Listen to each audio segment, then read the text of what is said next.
Mesdames, Messieurs, bonjour et bienvenue sur la chaîne CCTV Français pour cette nouvelle édition du journal. À la une, l'armée populaire de libération de Chine procède à une grande réforme.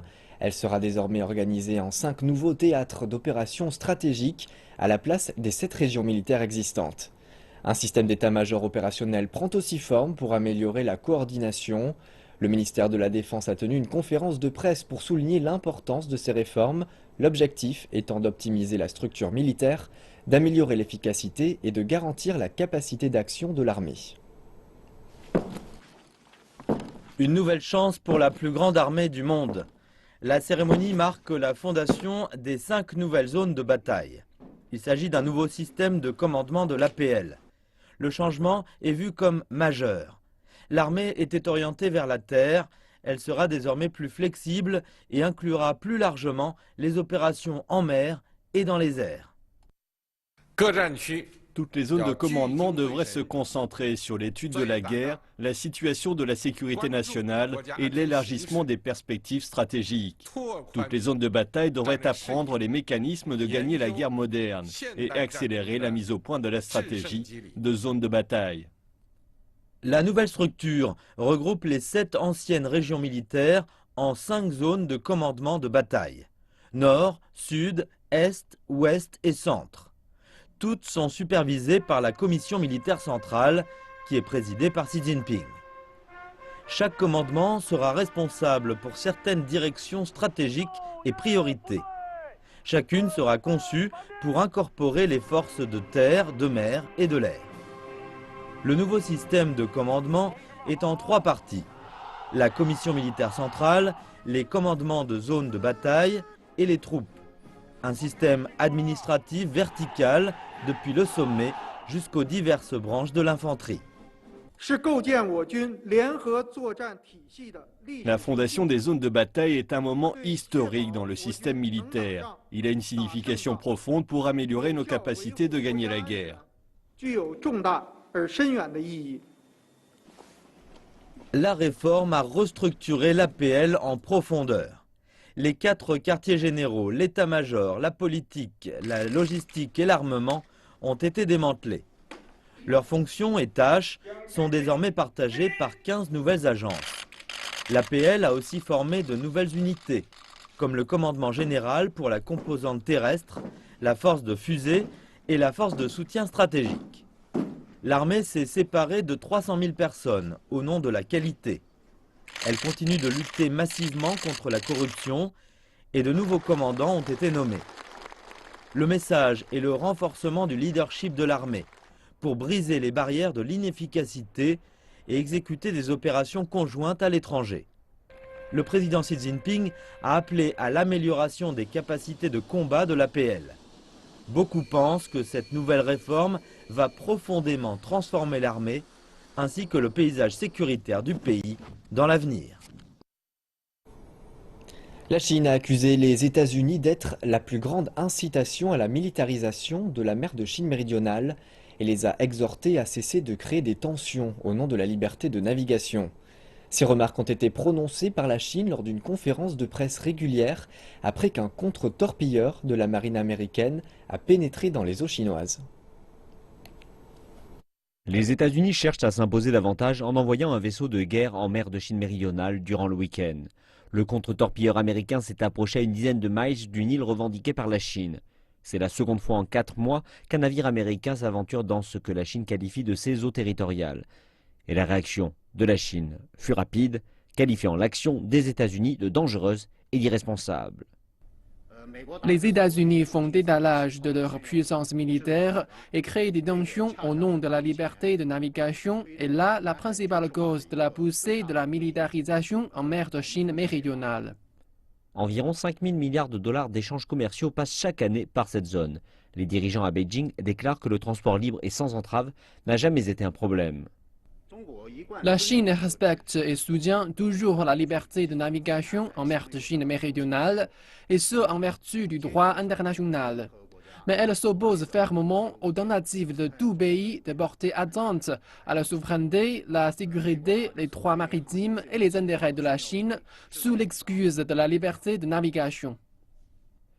Autre signe de tension croissante, l'armée populaire de libération a déployé samedi une garnison sur l'île en mer de Chine méridionale. Les dirigeants chinois ont déclaré que les États-Unis avaient envoyé des bâtiments dans la zone en vue de faire montre de domination dans la région. Rien que la semaine passée, le secrétaire d'État américain se trouvait à Beijing en vue d'apaiser les tensions dans la région, mais le succès ne fut pas vraiment au rendez-vous. La Chine maintient que la plupart des pays s'opposent aux actions des États-Unis en mer de Chine méridionale, ajoutant que les nations en développement s'opposent fermement au dernier déploiement de la puissance militaire. Le médiateur des Nations Unies pour les pourparlers de paix sur la Syrie a déclaré que les négociations ont officiellement débuté ce lundi. L'envoyé spécial des Nations Unies sur la Syrie, Staffan de Mistura, a fait cette déclaration à l'issue d'une réunion de 2 heures avec le principal groupe syrien d'opposition, le Haut Comité pour les négociations. Les réunions sous l'égide de l'ONU doivent avoir lieu pendant les 6 prochains mois, avec pour objectif d'instaurer une paix durable en Syrie. Ayant déjà rencontré la délégation du gouvernement syrien vendredi dernier, le négociateur en chef de l'ONU, Staffan de Mistura, a organisé lundi le premier cycle de discussion avec le groupe d'opposition. Pour notre part, leur arrivée au Palais des Nations et le fait qu'ils entament les discussions avec nous constituent le début officiel des pourparlers de Genève. Pour la première fois, la délégation de l'opposition parlait d'optimisme. En fait, nous avons reçu des messages très positifs de l'envoyé spécial et demain nous aurons une réunion avec la partie représentant le régime et nous attendrons une réponse. Mais les tensions demeurent fortes.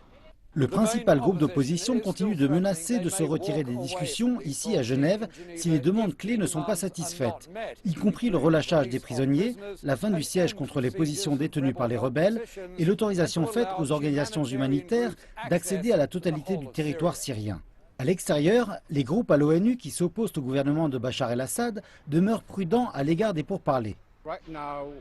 Maintenant, nous ne voyons pas de solution claire. Mais l'ONU soutient maintenant la plupart des demandes initiales clés de l'opposition, arguant qu'elles sont les mêmes demandes faites par l'ONU et par la population civile syrienne. Ils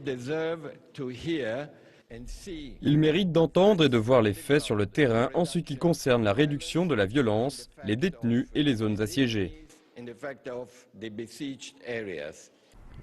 L'ONU a indiqué lundi que le gouvernement syrien a approuvé en principe une demande pour la livraison d'aide aux 3 villes assiégées où l'on rapporte que les populations souffrent de famine. Les pourparlers de paix sont le premier essai en 2 ans pour organiser des négociations visant à mettre un terme à cette guerre qui a déjà fait plus de 250 000 morts, a créé une crise des réfugiés et a attiré les puissances régionales et mondiales. L'Organisation mondiale de la santé a qualifié hier d'urgence de santé publique de portée internationale l'épidémie du virus Zika en raison de ses liens avec des milliers de cas de microcéphalie, une malformation congénitale que l'on retrouve chez les bébés. La directrice générale de l'OMS, Margaret Chan, a déclaré aux journalistes que la qualification d'urgence avait été recommandée à l'agence onusienne par un comité d'experts indépendants. Margaret Chan a ajouté qu'une coordination internationale était nécessaire pour améliorer la détection et accélérer la mise au point d'un vaccin et le diagnostic de la maladie. Mais elle a précisé que des restrictions sur le voyage ou le commerce n'étaient pas nécessaires. L'OMS a indiqué la semaine dernière que le virus Zika, transmis par une piqûre de moustique, se propageait de manière explosive et que 3 à 4 millions de cas étaient attendus dans la région des Amériques.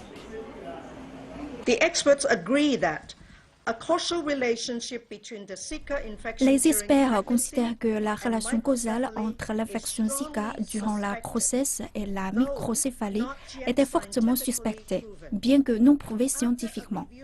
Après une étude des éléments, le comité a recommandé que l'ensemble microcéphalie et autres complications neurologiques constituaient un événement extraordinaire et une menace de santé publique de portée mondiale. Selon eux, une réponse internationale coordonnée est nécessaire pour minimiser les menaces pesant sur les pays et la propagation internationale. Les membres du comité considèrent que la situation correspond aux normes des urgences de santé publique de portée internationale, ou PHEIC. Le chef de cabinet de Dilma Rousseff, Jacques Wagner, a déclaré que le virus Zika ne représentait pas de menace pour la plupart des athlètes et touristes ayant prévu de se rendre à Rio de Janeiro pour assister aux Jeux Olympiques de 2016. Si un athlète vient ici, il est possible qu'il attrape la fièvre et ne soit pas capable de participer à la compétition. Mais tant qu'il ne s'agit pas d'une femme enceinte, le risque pour sa santé est nul. Nous sommes momentanément désemparés parce que c'est la première fois que le virus Zika et la microencéphalie s'associent dans les proportions que nous observons à l'heure actuelle au Brésil. Jacques Wagner a effectué ces déclarations après que le cabinet de Dilma Rousseff se soit réuni en congrès avec les législateurs afin d'établir un plan d'action pour lutter contre le virus Zika. Au Brésil, le pays le plus touché par l'épidémie, les femmes enceintes sont très inquiètes. Cela fait suite aux découvertes récentes de spécialistes qui ont lié le virus à plusieurs milliers de cas de microcéphalie. Le pays en a enregistré environ 3700. Le chef de cabinet a également précisé que la tenue des Jeux Olympiques au Brésil en 2016 n'avait pas influencé le plan d'action du gouvernement pour enrayer l'épidémie. Les Jeux d'été de 2016 débuteront à Rio de Janeiro le 5 août. Pendant plus de 10 ans, les Argentins ont pu profiter de l'électricité, la moins chère du monde, grâce à des subventions généreuses du gouvernement, mais l'heure est à la rigueur. Le gouvernement argentin cherche maintenant à limiter ses dépenses et les Argentins font face à présent à une hausse de 500% des prix de l'électricité. D'autres hausses sont attendues. L'été s'annonce long et chaud en Argentine. Les habitants du pays vont devoir chercher des moyens autres que l'électricité pour rester au frais. Pendant près de 12 ans, les subventions du gouvernement ont maintenu les factures d'électricité à des niveaux très bas, avec une poignée de dollars seulement restant à la charge des familles chaque mois. Vendredi dernier, cette politique a pris fin et les prix de l'électricité vont grimper. Selon le ministre de l'Énergie, les subventions ont coûté à l'État 51 milliards de dollars depuis 2003. Avec la nouvelle politique des prix, nous espérons réussir à atteindre l'objectif que nous nous sommes fixé d'économiser 4 milliards de dollars. Les températures ont atteint 40 degrés la semaine dernière. La vague de chaleur a entraîné une demande d'énergie record en Argentine. Les coupures d'électricité deviennent de plus en plus courantes ici. La nouvelle politique crée des indemnités pour les familles à bas revenus et des incitations pour économiser l'énergie. Certains se montrent critiques car malgré un besoin d'investissement, le nouveau système ne comprend pas une meilleure régulation du secteur de l'énergie. L'augmentation des prix serait également injuste. C'est arrivé dans les années 1990, lorsqu'une large partie de la population a dû payer davantage. Ce ne sont pas seulement les personnes à haut revenu qui sont affectées, mais tout le monde qui verra sa facture augmenter. Et la population ne s'inquiète pas que de cela. Il y aura également une hausse du coût des services publics. Nous ne savons toujours pas si ce sera de 300, 500 ou même 800%. Mais cela intervient après une dévaluation de 40% du taux de change, ce qui rend les produits de base beaucoup plus chers dans les supermarchés. Le gouvernement cherche à réduire son déficit et a annoncé de prochaines hausses du gaz et des transports publics. Les Argentins attendent maintenant leur prochaine facture d'électricité et ils savent qu'une nouvelle hausse est prévue pour dans 3 mois.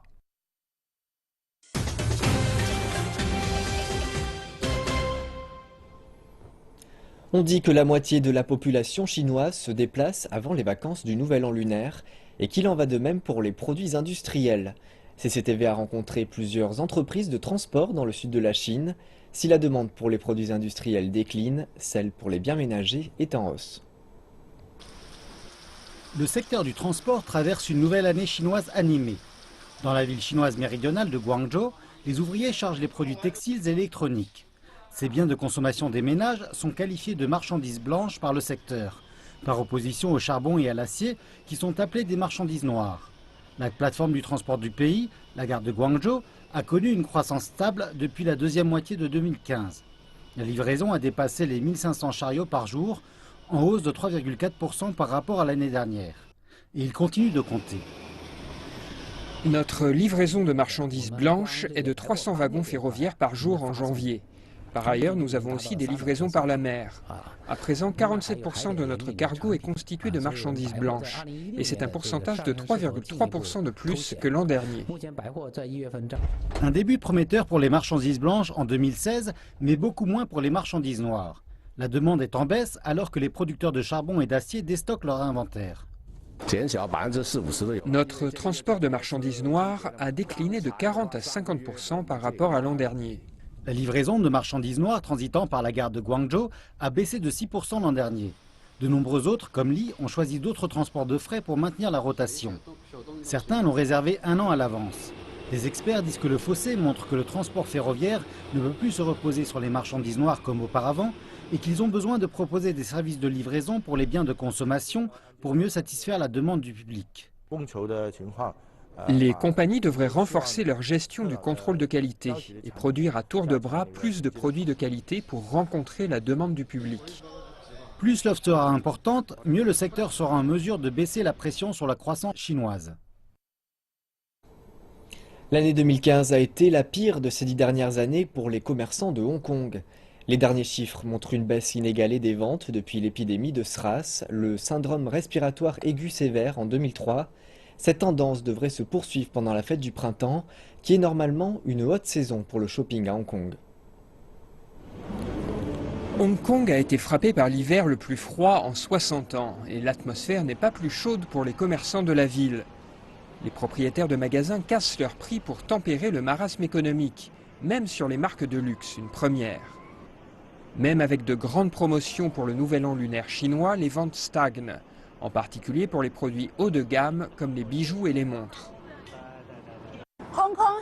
Hong Kong a longtemps été un paradis du shopping pour les Chinois du continent, mais de plus en plus de ces touristes désertent Hong Kong, laissant les commerçants seuls dans leurs magasins bien achalandés, mettant la pression sur une économie dépendante de ces visiteurs. Chow Tai Fook, la plus grande joaillerie de Chine en termes de chiffre d'affaires, prévoit de fermer jusqu'à 5 ou 6 magasins à Hong Kong d'ici la fin de son année fiscale en mars. Les ventes à Hong Kong et Macao étaient en baisse de 20% au dernier trimestre 2015 par rapport à l'année précédente. Cette chute des ventes est largement ressentie. Le gouvernement n'a pas encore dévoilé les derniers chiffres, mais pour les 11 premiers mois de l'année, les ventes ont baissé de 3,3%. Et la baisse pour les ventes de produits de luxe était même à 2 chiffres. En termes généraux, c'est préoccupant, mais il y a aussi certains faits positifs. Si nous notons un retrait des produits de luxe, dominés par les bijoux et les montres ces dernières années, nous voyons une grande diversité des commerces qui rentrent sur le marché.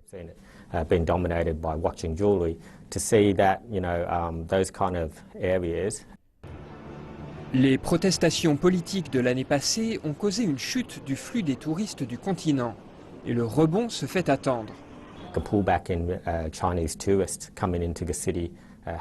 Le facteur explicatif, c'est le retrait des touristes chinois. Si vous regardez les chiffres des 11 premiers mois de l'année dernière, l'arrivée de Chinois du continent a décru pour la première fois depuis 1997.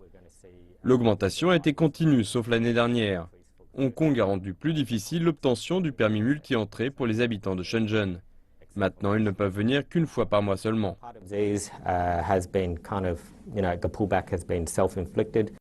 Une dévaluation à 2 chiffres de la monnaie chinoise pourrait également impacter le flux des touristes. Dans un récent sondage commandé par une société de courtage hongkongaise, 43% des touristes chinois disent qu'ils voyageront moins à l'étranger cette année si le yuan baisse de 10%. Pour les analystes de la vente au détail, les perspectives pour Hong Kong demeurent pour le moins incertaines. La consommation en Chine a augmenté à un rythme moins rapide que prévu. Le pays a besoin de stimuler davantage le secteur des services pour contrebalancer les pertes dans le secteur manufacturier et compte donc augmenter le quota d'achat hors taxe pour les visiteurs sur l'île de Hainan au sud de la Chine. Désormais, vous pouvez faire davantage d'achats hors taxe sur l'île tropicale chinoise de Hainan. La Chine a assoupli les règles de vente hors taxe dans cette île de villégiature. La limitation du nombre d'achats possibles au cours d'une année a été supprimée. Chaque achat ne peut pas dépasser 8000 yuan ou 1200 $ américains. Les acheteurs n'étaient auparavant autorisés qu'à acheter 2 fois dans l'année pour un maximum de 1 200 $ pour chaque achat. Et ils proposent aujourd'hui l'expérience du hors-taxe sur Internet. Tout cela est fait pour attirer davantage de jeunes acheteurs. Et cela suit la ligne actuelle qui promeut Internet et le commerce électronique en Chine. Cependant, les ventes au détail en Chine ont augmenté moins rapidement en 2015 qu'en 2014, à environ 11%. Cela est dû à une faible hausse des revenus en Chine qui a tenu beaucoup de consommateurs à distance. On dit même que le fonds financier le plus performant de Chine paraît contre l'un des moteurs principaux de l'économie, la consommation. Les gestionnaires de ce fonds disent que les gains de salaire vont perdre de l'élan dès le second quart de l'année, car les entreprises luttent avec des profits en baisse. Ils s'attendent à ce que la croissance des ventes au détail diminue de moitié pour se trouver à 5% à la fin de l'année 2016. Afin d'attirer davantage de clients étrangers et offrir de meilleurs services, la Corée du Sud a mis en place un nouveau programme permettant aux détaillants qualifiés de fournir des services détaxés aux touristes étrangers. À partir du 1er février en Corée du Sud, les touristes étrangers qui dépensent entre 30 et 200 000 won dans des magasins désignés peuvent profiter d'achats de produits détaxés sur place. Les visiteurs ont simplement besoin de montrer leur passeport pour se voir déduire la taxe de 10% au moment de l'achat. Chaque touriste peut profiter de la détaxe pour des achats d'un montant inférieur à 1 million de won. Nous avons un personnel spécialement dédié à la présentation de ce service et qui fournira des manuels d'explication dans les aéroports et les hôtels. Grâce à ce service, les touristes n'ont pas besoin de faire la queue à l'aéroport pour se faire rembourser leurs taxes. Et avec l'augmentation du nombre de magasins ordinaires se joignant au programme, les consommateurs disposent de davantage de choix plutôt que de se limiter aux magasins détaxés. Acheter dans ces endroits peut épargner des procédures supplémentaires. Si je me rends au bureau de remboursement de taxes, je dois arriver à l'aéroport beaucoup plus tôt. Donc je trouve que cela est plus pratique. En tant que touristes, nous nous prêtons davantage attention au prix. Et nous n'avons pas de préférence spécifique pour les services des taxes ou les centres commerciaux. 6 détaillants, dont Lotte, Shinsegae et Shila, ont été inclus dans le premier lot de magasins fournissant un service de détaxe. Et davantage de magasins s'apprêtent à rejoindre ce club dans un proche avenir. Alors qu'il ne reste plus qu'un peu moins d'une semaine avant le début de la veille de la fête du printemps, les participants du fameux gala annuel de CCTV terminent de préparer leur spectacle. 29 performances de chant et de danse sont au programme. Les danses en plein air pour se tenir en forme sont devenues une vision habituelle en Chine et contribuent à l'atmosphère joyeuse et festive du gala. Les danses et chansons sont un élément clé de ce gala télévisé depuis sa première diffusion en direct en 1983. Le gala du Nouvel An de cette année promet une grande variété de performances de danse folklorique et des costumes traditionnels des ethnies tibétaines, ouïghours, Hui, mongols et zhuang. Mais certaines formes de danse ont été adaptées à un style de musique plus moderne pour une performance énergétique qui saura capter l'intérêt des jeunes téléspectateurs. Un programme appelé Paysages de montagne et d'eau associe l'art de Pingtan de la province du Jiangsu avec de la musique pop sur fond de décors de l'Est de la Chine. C'est un programme joliment réalisé, en particulier pour le gala. 3 vedettes de films de la partie continentale, de Hong Kong et de Taïwan vont également jouer dans ce programme. Ce mélange des genres a également été adopté pour d'autres formes d'art traditionnel. L'opéra Huayin Laochang fait partie du patrimoine culturel national. Zhang Ximin, un expert de cette forme artistique, sera associé sur scène avec la chanteuse pop Tan Weiwei et son groupe. Le son traditionnel de l'opéra Huayin Laochang sera mélangé à du rock moderne, ce qui devrait être une expérience très intéressante pour les téléspectateurs. Il ne reste plus que 2 répétitions à 6 jours du début de la soirée du gala. Suffisamment de temps pour encore plusieurs centaines de révisions et de retouches. C'est une tendance qui prend de l'ampleur en Chine depuis quelques années. De plus en plus de Chinois adoptent un nom anglais. Toutefois, certains peinent à trouver le bon. Un site internet permet désormais à ces derniers de trouver de l'aide. Zhao Xianglan est arrivée à Shanghai il y a quelques mois. Elle travaille dans un hôtel et la plupart de ses collègues sont étrangers. Le nom chinois Zhao en pinyin est difficile à lire pour les étrangers. Elle a donc visité un site web appelé Best English Names qui demande des frais pour résoudre ce problème. L'industrie dans laquelle je travaille a beaucoup d'étrangers, donc j'ai besoin d'un nom anglais. En tant que chinoise, je ne comprends pas bien la signification des noms anglais, donc j'ai eu peur de faire une erreur. J'ai vu beaucoup de noms anglais étranges que vous ne pouvez pas même trouver sur Internet. Madame Zhao a payé les honoraires demandés et maintenant elle porte fièrement le nom anglais Kendall. Il lui rappelle son nom chinois, dit-elle. La fondatrice du site, Cindy Jerrigan, dit qu'elle connaît beaucoup de Chinois qui se retrouvent avec des noms anglais étranges et c'est ce qui lui a donné l'idée de mettre ce site en ligne. J'ai rencontré plusieurs Chinois avec des noms anglais étranges et j'ai remarqué que beaucoup de mes amis occidentaux plaisantent souvent là-dessus. Shanghai et la Chine, en général, deviennent de plus en plus mondialisés. Les gens en Chine sont toujours plus en contact avec des nationalités différentes, donc des noms anglais peuvent certainement aider pour communiquer. Madame Jerrigan dit qu'elle donne des noms anglais à ses clients selon leurs informations personnelles, y compris l'âge, le travail et même leurs projets dans l'avenir. Mais l'obtention d'un nom n'est pas gratuite. Le site Internet offre 2 types de services. Vous pouvez payer 18 yuan pour remplir un questionnaire en ligne et obtenir 5 noms anglais qui correspondent à votre personnalité. Si vous pensez que cela ne suffit pas, vous pouvez obtenir une consultation en personne. Mais cela vous coûtera plus cher, plusieurs centaines de yuan par nom en fait. Madame Jerrigan dit que bien que le prix de la consultation soit relativement élevé, il y a beaucoup de parents qui cherchent des noms anglais pour leurs enfants et d'autres clients qui considèrent des noms anglais pour créer une entreprise ou immigrer. La mise du contenu en ligne aide aussi Madame Jerrigan à faire baisser les coûts. En raison de la tendance, nous avons décidé d'utiliser Internet, les portables particulièrement. Mais cela nous permet aussi d'évaluer plus facilement et de contrôler nos coûts. Nous utilisons du point commercial, les consultations pour faire des études du marché. C'est agréable de parler aux gens et de comprendre leurs préoccupations, ce qu'ils considèrent en choisissant un nom anglais. Le site de Madame Jerrigan reçoit quelques 20 000 visiteurs par mois. Comme résolution du Nouvel An, Madame Jerrigan espère prendre de l'expansion pour aider ses clients à rédiger leur CV.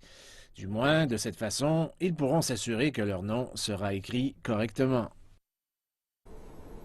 Et c'est la fin de ce journal. Merci pour votre attention et bonne suite de programme sur notre chaîne.